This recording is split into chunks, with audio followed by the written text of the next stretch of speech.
So this is back in 2017. We had been at that time on our existing technology since 2008. And so the technology itself was pretty outdated. A lot changed as far as the capacity to be able to both bring in large volumes of data and to analyze large volumes of data, just because the technology had changed so tremendously in that time frame. So we did an RFP, and one of the criteria that we were looking for was that the vendor that we would choose to work with moving forward would be, committed to the success of our organization, not just a vendor, but someone with which we could create a relationship that was hopefully mutually beneficial for both organizations, but not the traditional, here's what we want. You go in the back room and you whip that up and then you bring it forward. They say, well, no, that's not exactly what I wanted, right? We really wanted someone, an organization that we could sit with on a regular basis. And I think we've achieved that with WellStack. My concern about that class of vendors was that they would not be able to actually bring the bench strength, because what we were going to ask this company to do was something they had never done before in almost all cases, because there aren't a lot of APCD vendors, right? So we were really going to ask them, most likely, unless we went with one of those couple of vendors, known vendors out there, to do something very different, but to use their knowledge and experience to leverage that, to be able to kind of turn it. I always say you turn something 90 degrees when you're creating something else, right? It's similar, but it's not the same. And so from that perspective, WellStack was a really good fit for us.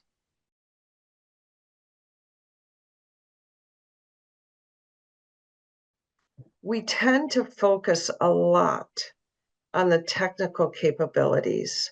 Can you bring the data in? Can you, do these quality checks? Can you create, the data file in the formats that we need it, and all of that? And that is all very, very important. But in the end, any good vendor can do that, really. But they should be able to. If they can't, they shouldn't be trying to be in this space, right? I think what's really important is the relationship that you can build with this organization, because you want a long-term relationship. These are not easy systems to change. They're really difficult if you have to make a change. And it's a lot of work. And of course, you lose time where you could be adding value to the system as you're doing those kind of technical changes. But I also think the right vendor organization can make or break you. How willing are they to shift gears? And, we went live with our system in July of 2019. Now put that date up against COVID of March of 2020. And that was really not good timing for us, because we had not had a chance to recoup all of our existing customer relationships. We had many of them, but not all of them. COVID hits and everybody's gone, right? Everybody's just got to do their work, and everybody's scrambling to prioritize differently, right? And, it was really, in my opinion, because of our partnership that we were already creating with WellStack, that we were able to pivot in a matter of weeks to a whole new plan on how we were going to use the data for 2020.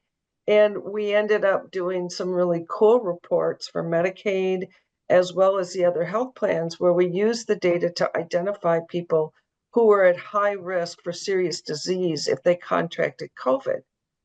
Nobody had ever done that, but we just got together and said, what do you need to Medicaid? And they said, we need this. We need to know who these people are.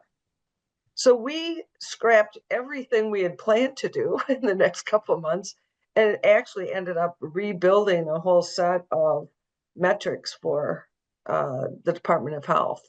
But not everybody's going to just turn on the dime with you when that needs to happen. And so I would spend more time, I guess my experience would tell me, I would worry more about the quality of the people, the way that they approach the RFP and the discussions with you, than I would the technology, because the technology can always be found, but the people cannot.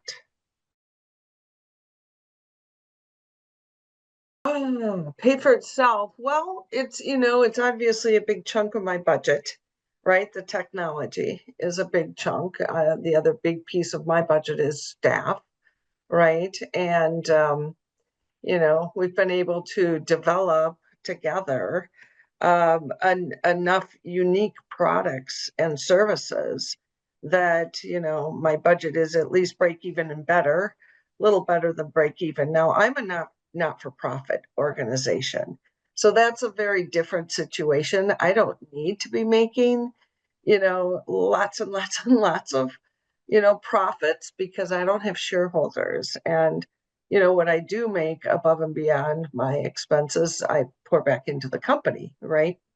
So that's a little bit different, but we certainly have, I think, been pushing the envelope. And when I go back and talk to my peers about some of the things that we've been doing, then usually a year or so later, I hear them doing it. They're like, "Oh, we heard you doing this," So that's kind of fun. But for example, we've taken on the opportunity to take our data and to marry it with other data sets, whether it be electronic medical record data, or it might be cancer registry data from the state, or census data, really any kind of data for which we have patient identifiers.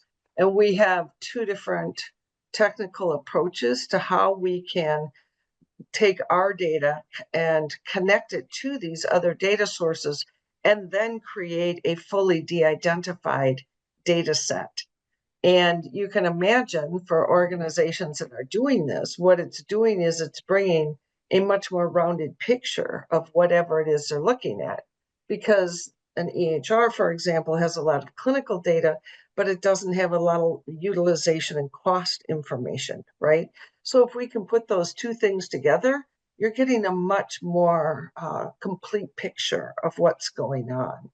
So those types of projects, we've done several of them now with WellStack, and they're pretty innovative.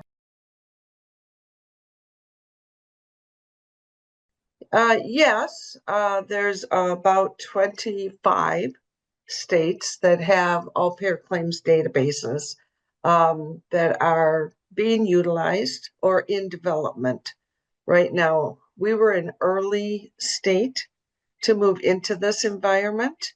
So, there's been a lot learned over the last 10, 15 years. But there are others. The thing that I would say is a little bit different is the funding model. So many of the existing all payer claims databases, they are either fully or quite well funded by their state budget. And that means that they're kind of encircled within state government, sometimes even within the Division of Public Health or something like that. And the vast majority of their function is to serve the state, to look at policy questions and things like that for their state. We are in a group that is more of a minority. There's maybe 4 or 5 other states like Wisconsin, where a good portion of our revenue comes from the private sector, which means that we have to be much more innovative. We have to be able to meet needs of private sector companies, whether they be health plans or data aggregators or provider organizations or researchers, in addition to what we do on behalf of the state of Wisconsin. So from that perspective, we built really kind of a one-of-a-kind type of data system.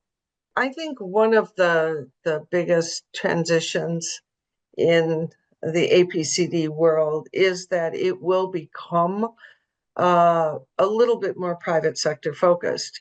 Right now, there is, federal funding that is iffy. We don't know, many organizations don't know if federal funding is going to be coming to their states, that then is the funding that they are typically funded with. So needing to be able to leverage what they already have, which is a lot of data. Many of them have the claims data. They may also have some of the other state databases like cancer registry and things like that.